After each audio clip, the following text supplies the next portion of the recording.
मुंबई के पूर्व police commissioner Parambir Singh के देश से चले जाने की खबरों पर बोले महाराष्ट्र के गृह मंत्री दिलीप पाटिल, हम उन्हें ढूंढ रहे हैं, इसके लिए केंद्रीय गृह मंत्रालय के संपर्क में भी हम हैं। परमबीर सिंह के खिलाफ जारी हो चुका है लुकआउट नोटिस, उनके खिलाफ दर्ज है जबरदस्ती वसूली के 4 केस। एंजेला मामले में परमबीर सिंह का कर दिया गया था होमगार्ड में तबादला, तब उन्हें लगाया गया था राज्य के तत्कालीन गृह मंत्री अनिल देशमुख पर 100 करोड़ रुपए की वसूली के आरोप। देशमुख के बाद में देना पड़ा था उन्हें इस्तीफा। महाराष्ट्र के चीफ सेक्रेटरी सीताराम कुंटे और director general of police Sanjay Pandey को सीबीआई ने अनिल देशमुख के मामले में बतौर गवाह भेजा है समन। मुंबई के लोअर परेल में फिनिक्स मॉल के सामने यूटर्न ले रही एक कार से टकराने से 2 बाइक सवारों की मौत हुई। कार ड्राइवर की नहीं हो सकी है पहचान, केस दर्ज।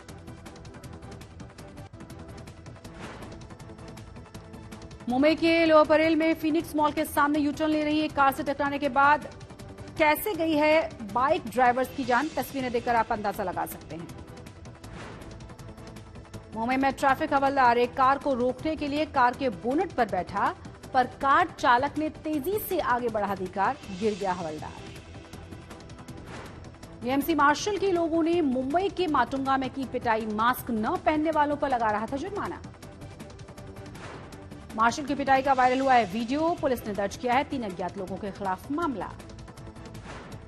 मुंबई के आरे इलाके में तेंदुए ने फिर से किया है हमला, 55 साल की महिला पर किया अटैक, सीसीटीवी कैमरे में कैद हुई तस्वीर। मुंबई के केईएम हॉस्पिटल के 30 छात्र पाए गए हैं कोरोना संक्रमित। एक छात्र में हल्के लक्षण दिखने के बाद हुआ था सबका टेस्ट, 30 में से 28 ले चुके हैं दोनों डोज। 7 अक्टूबर से शुरू हो रहे नवरात्रि को लेकर आई है बीएमसी की गाइडलाइंस, गरबा नहीं कर पाएंगे लोग। उपलब्ध होने के बावजूद भी पुणे में 2 दिन से नहीं लगेगी कोरोना की वैक्सीन, इंजेक्शन नहीं होने की वजह बताई गई है। कल्याण स्टेशन पर कांस्टेबल ने बचाई महिला की जान, ट्रेन से उतरते वक्त फिसल गई थी महिला। कोल्हापुर में गाय ने 20 लोगों पर हमला किया, उन्हें जख्मी कर डाला, नगरपालिका कर्मियों ने गाय को पकड़ा। महाराष्ट्र के हिंगोली में भारी बारिश ने ढाया मुसीबतों का पहाड़, गांव के सहारे सामान लेकर पलायन कर रहे हैं लोग। गुजरात में भारी बारिश के अलर्ट के बाद एक्शन में कोस्ट गार्ड, मछुआरों को समुद्र में नहीं जाने की सलाह दी गई। जूनागढ़ में बांध में नहाने के दौरान बह गया था युवक, आसपास के लोगों ने किसी तरह से बचाई उसकी जान। अमरेली में सड़क पर आई तेज धार में बहे 3 युवक, एक दूसरे को हाथ से पकड़कर बाहर निकाला। गुजरात एटीएस ने बिलाल कश्मीरी नाम के आतंकवादी को दबोचा, अहमदाबाद ब्लास्ट में 2006 से उसकी तलाश थी। लगातार तीसरे दिन कमजोरी के साथ बंद हुआ है बाजार, सेंसेक्स 287 अंकों की गिरावट के साथ बंद, तो निफ्टी 93 अंक लुढ़का। अंतिम दौर में एयर इंडिया का बिडिंग प्रोसेस तय हुआ, मिनिमम रिजर्व प्राइस, खरीदार का नाम भी जल्द ही फाइनल होगा। मुख्य आर्थिक सलाहकार ने इस दशक के लिए भारत की तेज ग्रोथ का लगाया अनुमान, कहा 1 दशक तक रहेगी 7% की औसतन विकास दर। सितंबर में जोरदार मानसून के बाद महंगाई घटने की उम्मीद है, बीते 1 महीने में तिलहन और मसालों के दाम 45% तक घटे। प्रबंधन के क्षेत्र में 21.5% भागीदारी के साथ गांव की महिलाएं आगे, शहरों में महज 16.5% महिलाएं वरिष्ठ पदों पर करती हैं काम।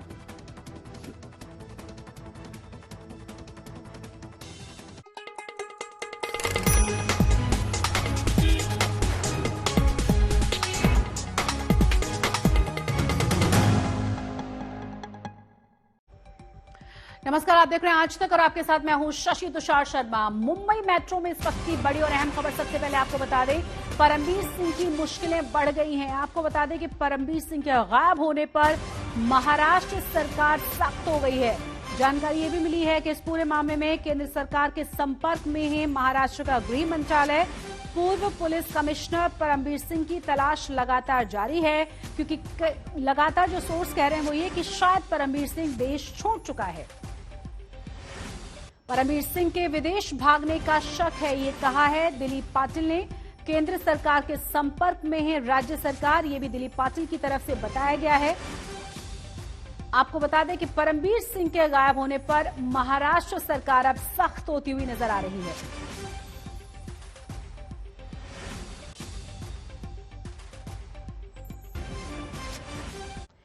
आपने सुना होगा कि कानून के हाथ बहुत लंबे होते हैं, लेकिन उसी कानून के लंबे हाथों में अब मुंबई के पूर्व पुलिस कमिश्नर परमबीर सिंह नहीं आ रहे, जो एंटीलिया विस्फोटक केस में आरोपी हैं।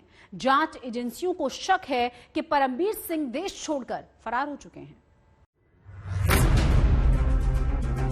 मुंबई के पूर्व पुलिस कमिश्नर नाम परमबीर सिंह, जमीन खा गई या आसमान निकल गया? इसी सवाल में देश की कई जांच एजेंसियां उलझी हैं, क्योंकि परमबीर सिंह से संपर्क नहीं हो रहा। शक है मुंबई के पूर्व पुलिस कमिश्नर सन्नाटे में देश छोड़कर फरार हो गए। एंटीलिया विस्फोटक मामले में परमबीर सिंह शक के दायरे में एनआईए के सामने 7 अप्रैल को पेश हुए थे।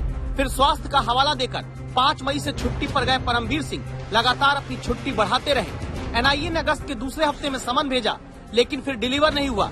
एनआईए की टीम छत्तीसगढ़, रोहतक सहित कुछ और जगहों पर गई, लेकिन कहीं भी परमबीर नहीं मिले। इसीलिए जांच एजेंसियों को शक हो रहा है कि कहीं परमबीर सिंह देश छोड़कर चुपचाप फरार तो नहीं हो गए। अगर हाँ तो कहां? सवाल महाराष्ट्र सरकार से पूछा गया। लेकिन सर साधारण थोड़ी सी तो लोगों में ये है और इस तरह की खबर कर रही तो विदेश चले गए, तो क्या आप लोगों के पास ऐसे तो न्यूज़ है, मैंने भी ऐसे सुना है। इनपुट ऐसे ही है कि वो होंगे या नहीं होंगे। एक्चुअली एक गवर्नमेंट ऑफिसर होने के कारण उन्होंने अगर देश के बाहर जाना है तो गवर्नमेंट की अनुमति लेना आवश्यक है, उसके सिवा वो जा नहीं सकते हैं। एलओसी भी इशू की है, उसके साथ भी वो जा नहीं सकते। लेकिन अभी मालूम नहीं, अगर फिर भी वो गए होंगे तो ये बहुत अच्छी बात नहीं होगी। एनआईए के अलावा स्टेट सीआईडी और ठाणे पुलिस ने परमबीर सिंह के खिलाफ लुकआउट सर्कुलर जारी किया है। परमबीर सिंह के खिलाफ अब तक 5 मामले दर्ज हैं। मुंबई से विद्या के साथ आज तक ब्यूरो। 4 अक्टूबर से मुंबई में 8वीं से 12वीं क्लास के छात्रों के लिए स्कूल खुल जाएंगे। इसके लिए गाइडलाइंस भी जारी कर दी गई हैं। एक क्लास में सिर्फ 15 से 20 छात्रों को बैठने की अनुमति होगी। पेरेंट्स की लिखित सहमति के बाद ही स्कूल को दोबारा से खोला जा रहा है। ऑफलाइन के साथ साथ ऑनलाइन पढ़ाई भी जारी रहेगी। मुंबई में रहने वाली आर्या और मायरा एक ही स्कूल में 8वीं क्लास में पढ़ती हैं। 4 अक्टूबर से इनका स्कूल खुल रहा है। जब ये दोनों 6वीं क्लास में थी तब से इनका स्कूल बंद हो गया। ऑनलाइन पढ़ाई करके ही ये 6ठी क्लास से 7वीं में आई और 7वीं से 8वीं में। ये दोनों एक ही बिल्डिंग में रहती हैं, पर लॉकडाउन के दौरान एक दूसरे से 8 महीने तक नहीं मिली थी। अब करीब 1.5 साल बाद इन्हें स्कूल जाने का मौका मिल रहा है। दोनों बेहद ही खुश हैं और उत्साहित हैं। मैं बहुत एक्साइटेड हूँ कि स्कूल फिर से रीओपन हो जाए, क्योंकि मुझे मेरे फ्रेंड्स मिलेंगे और हम लोग फिर से ना कि पहले से मस्ती कर पाएंगे, बिकॉज ऑब्वियसली हमें सोशल डिस्टेंसिंग मेंटेन करनी है। बट देन बहुत मजा आने वाला है। एक नया एक्सपीरियंस मिलेगा कि कोविड के बाद कैसे सब लोग हैं, कैसे सब लोग लग रहे हैं, एंड बहुत मजा आने वाला है। ऐसा देखने के बाद लगता है कि ऐसे हम लोग ने 1 साल घर पे कैसे बिताया वो हमें ही पता, और अगर ऐसा मौका मिला पूरा वाइप आउट करने का तो करेंगे हम वाइप आउट एंड हम लोग वो रिलिव करेंगे। हालांकि माता पिता बच्चों को स्कूल भेजने को लेकर थोड़े से नर्वस हैं, क्योंकि कोरोना का खतरा भी गया नहीं है, पर वो ये भी मानते हैं कि बच्चों का स्कूल जाना भी जरूरी है। तो कैसे क्रॉस करेंगे कि मैंने मेरे खुद का बच्ची का ये एक देखा है कि वो अभी बाहर जाने से डरते हैं। They have lose the confidence of doing some natural activities जो चाहिए है। एंड फ्रेंड्स मिलेंगे तो अच्छी बात है, और टीचर्स को जो वो मिल रहे हैं ऑनलाइन तो वो भी है, लेकिन वो टीचर्स का जो उनको है बढ़ाने का वो बहुत they are taking efforts, but still एक जो नेचुरल जो एक ये रहता है इंटरेक्शन रहता है तो वो बहुत ही अच्छा रहेगा अगर वो होता है। But will go with the flow, what ever the school decides and what ever the all parents decide, will go with that.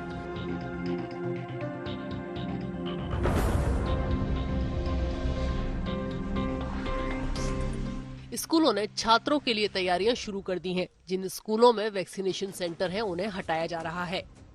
अब स्कूलों में एक साइड से एंट्री और एक साइड से एग्जिट के लिए गेट होगा। एंट्री गेट पर छात्रों का टेम्परेचर चेक किया जाएगा। समय समय पर ऑक्सीमीटर से भी जांच होगी।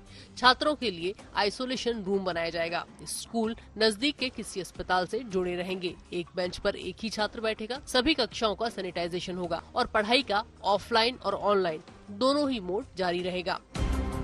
प्रेशर मैं नहीं कहूँगी प्रेशर है, बट एक थोड़ा सा चैलेंज है कि सबको खुश करके सब कुछ सेफ्टी प्रोटोकॉल मानते हुए, सबका ध्यान रखते हुए आगे बढ़ना, क्योंकि इसमें टीचर्स भी इन्वॉल्व हैं और सबसे बड़ी बात बच्चे इन्वॉल्व हैं। सो ऐसा क्या, जहाँ पे बच्चे इन्वॉल्व हैं हमें बहुत कॉशियस रहना पड़ता है।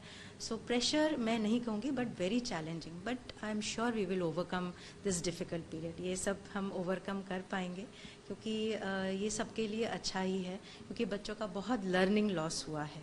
सो हम चाहेंगे कि बच्चे स्कूल में हो। हेल्थ एक्सपर्ट्स का कहना है कि स्कूलों के साथ छात्रों को भी कोरोना प्रोटोकॉल का पालन करना सीखना होगा। मुंबई में 7 अक्टूबर से धार्मिक स्थल भी खुल रहे हैं। 22 अक्टूबर से सिनेमा हॉल और ऑडिटोरियम भी आम लोगों के लिए खुल जाएंगे। जो लोग वैक्सीन की दोनों डोज लगवा चुके हैं, सरकार ने उन्हें लोकल में चलने की भी अनुमति दे दी है। मुंबई में इस समय कोरोना के करीब 4600 एक्टिव केस हैं। मुंबई के 89% लोगों को कोरोना की पहली और 45% को दोनों डोज लग चुकी हैं। बीएमसी को उम्मीद है कि जिस रफ्तार से वैक्सीनेशन हो रहा है, फरवरी 2022 तक मुंबई में सभी वयस्कों को वैक्सीन की दोनों डोज लग जाएंगी। राज्य सरकार का कहना है कि मुंबई और महाराष्ट्र में कोविड की स्थिति अब नियंत्रण में है। ऐसे में स्कूल्स, धार्मिक स्थल और सिनेमा घरों को खोलने में रिस्क नहीं है। हालांकि सरकार और हेल्थ एक्सपर्ट्स एक स्वर में ये बात भी कहते हैं कि आम जनता को अब न्यू नॉर्मल के लिए तैयार हो जाना चाहिए और कोविड अप्रोप्रिएट बिहेवियर यानी कोविड नियमों का पालन करना तो हर वक्त अनिवार्य ही रहेगा। कैमरा पर्सन समीर शानबाग के साथ पंकज उपाध्याय, मुंबई आज तक। मुंबई में हाल ही में हुई बारिश से और ज्यादा गड्ढे पैदा हो गए हैं। मुंबईकरों की जिंदगी ज्यादा मुश्किल भरी हो गई है। पहले से ही गड्ढों की वजह से मुंबई का बुरा हाल था। उस पर अगर आपने गड्ढों की मरम्मत पर किया बीएमसी का खर्च अगर सुन लिया तो यकीन मानिए आपकी तकलीफ बढ़ जाएगी। मुंबईकर इन दिनों गड्ढों और उनकी वजह से लगने वाले लंबे लंबे जाम की वजह से परेशान है और ये सालों से चली आ रही कहानी है।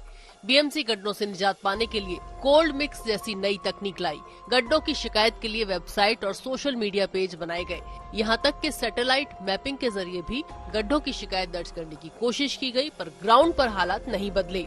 जबकि 3 साल में बीएमसी ने इस काम में पूरे 5000 करोड़ रुपए से ज्यादा खर्च किए हैं। ये खुलासा एक आरटीआई से हुआ है जो मुंबई के बीजेपी विधायक ने दायर की है। पिछले 3 साल में सड़कों की मरम्मत, मेंटेनेंस और निर्माण पर 6531 करोड़ रुपए खर्च हुए हैं। आरटीआई के मुताबिक साल 2018-19 में बीएमसी ने 1757 करोड़ से ज्यादा रुपए सड़कों की मरम्मत और मेंटेनेंस पर खर्च किए। साल 2019-20 में ये रकम बढ़कर 2468 करोड़ रुपए हो गई। साल 2020-21 जो कि कोरोना और लॉकडाउन का समय था, बीएमसी ने इसमें सड़कों की मरम्मत के लिए 1506 करोड़ रुपए खर्च किए। आरटीआई से ये भी खुलासा हुआ कि पिछले 24 साल से अब तक मुंबई में बीएमसी गड्ढों की मरम्मत के लिए 21,000 करोड़ रुपए से ज्यादा खर्च कर चुकी है। हाईकोर्ट ने खुद से सुओ मोटो दाखिल की हुई पीआईएल के ऊपर भी खाली 4-5 कॉन्ट्रैक्टरों के ऊपर कार्रवाई करने के अलावा सत्ताधारियों की टोली ने कोई काम मुंबई महानगर पालिका में किया नहीं है। मुंबई ये अंतर्राष्ट्रीय शहर है, लेकिन मुंबई शहर के रास्ते ये अंतर्राष्ट्रीय शहर के जैसे बिल्कुल नहीं है। और 24 साल में मुंबई करों के वसूल किए गए कर से, टैक्स से वसूल किए गए 21,000 करोड़ से ज्यादा रुपए ये खड्डे में डालने का काम ये मुंबई महानगर पालिका में किसने किया है? पिछले 24 साल में मुंबई महानगर पालिका ने ये वाजेगिरी किसने की? हालांकि बीएमसी कह रही है कि सभी वार्ड से 2 से 3 हफ्तों के अंदर सभी गड्ढों की मरम्मत के लिए कहा गया है। गड्ढों की समस्या ओनली मुंबई में नहीं है, पूरे देश में हम देख रहे हैं, आपके माध्यम से ही देख रहे हैं कि गड्ढों की समस्या पूरी देश में, पूरे महाराष्ट्र में। लेकिन मुंबई गड्ढों विरहित रहना चाहिए। मुंबई के रास्ते बहुत ही अभी ज्यादा से ज्यादा, और सीसी रोड भी इसीलिए तो बनाए जा रहे हैं। सीसी रोड में एक भी खड्डा नहीं दिख रहा है। लेकिन जो asphalt के रोड है उसके ऊपर गड्ढों की समस्या है।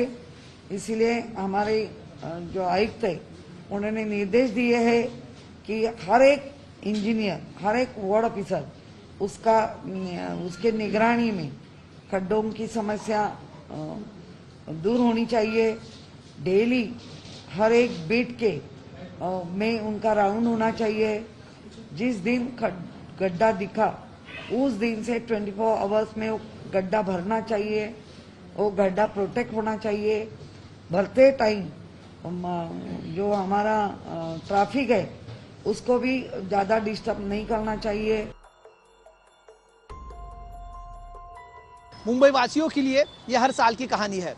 हर साल बीएमसी रास्तों की मरम्मत पर सैकड़ों करोड़ रुपया खर्च करती है, लेकिन थोड़ी ही बारिश के साथ में न सिर्फ रास्तों के गड्ढे बल्कि बीएमसी के दावों की भी पोल खुल जाती है।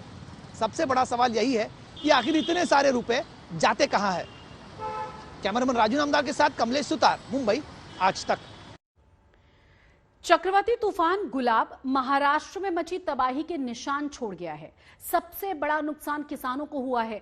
बरसात से आई बाढ़ के चलते उनके खेतों में कटने के लिए तैयार खड़ी हुई फसल पूरी तरह से सड़ चुकी है। महाराष्ट्र के किसान पहले सूखे की वजह से परेशान हुआ करते थे, लेकिन इस साल बारिश ने उन्हें दुखी कर दिया है। चक्रवाती तूफान गुलाब की वजह से जालना जिले में भारी बारिश ने किसानों की चिंता बढ़ा दी है। बदनापुर गांव में सोयाबीन के खेतों में पानी भरा हुआ है। किसान परमेश्वर मुक्ताराम कभी अपनी लगाई सोयाबीन की फसल को खराब होते देखकर दुखी हैं। वो कभी खेत में भरा हुआ पानी दिखाते हैं तो कभी सड़ रही सोयाबीन हाथ में लेकर दुखी हो जाते हैं। सोयाबीन को पूरे कोम आ गए, मोड़ आ गए। ये हमारी बहुत बेकार परिस्थिति चालू है। अभी पानी तो घुटने तला पानी है। पूरा बावर पूरा पानी से पानी हो गया। ये बावर को अब क्या करेंगे, हम क्या खाएंगे।